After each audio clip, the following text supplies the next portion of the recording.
The idea is simple: farmers in the hills can take measures to slow down floodwaters, both benefiting their businesses and lowering the risk of homes being flooded downstream. Natural flood management has been around for a very long time, but the fresh collaborative efforts that are taking shape now have their roots in very recent disasters. The flooding in the winters of 2015 and 2016 caused much anguish in Carlisle, Leeds, and York, as well as many millions of pounds worth of damage. Hill farmers on the front line of the storms lost livestock and fields to flood water. And yet they, along with the Environment Agency, were targeted in the ensuing blame game. Critics cited lack of investment in flood defense, poor land management practices, lack of woodland and high stocking rates.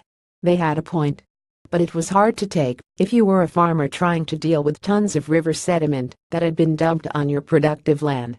I returned to the office after Storm Desmond knowing that we had serious work to do.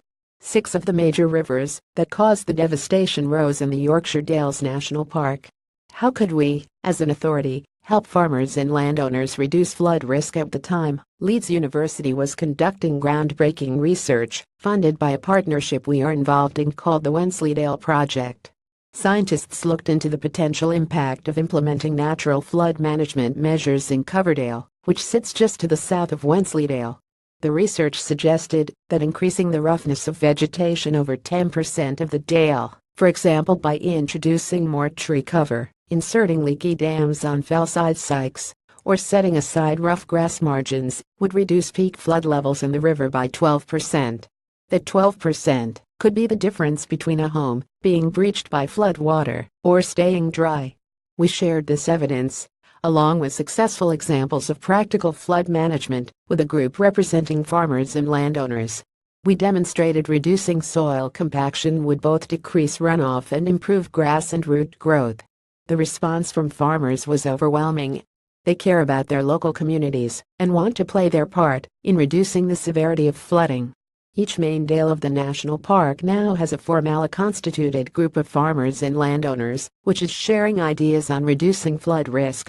The ambition of each group is to achieve a landscape-scale solution. Alongside this, we have worked with partners including Natural England, the Yorkshire Dales Rivers Trust, North Yorkshire County Council and the Environment Agency to produce a free practical guidebook for farmers on natural flood management measures, to be published next week. Natural flood management isn't a silver bullet which will solve flooding downstream, but it has benefits to the farm business, water quality and reducing flood risk. It can be a genuine win-win for farmers and the wider community.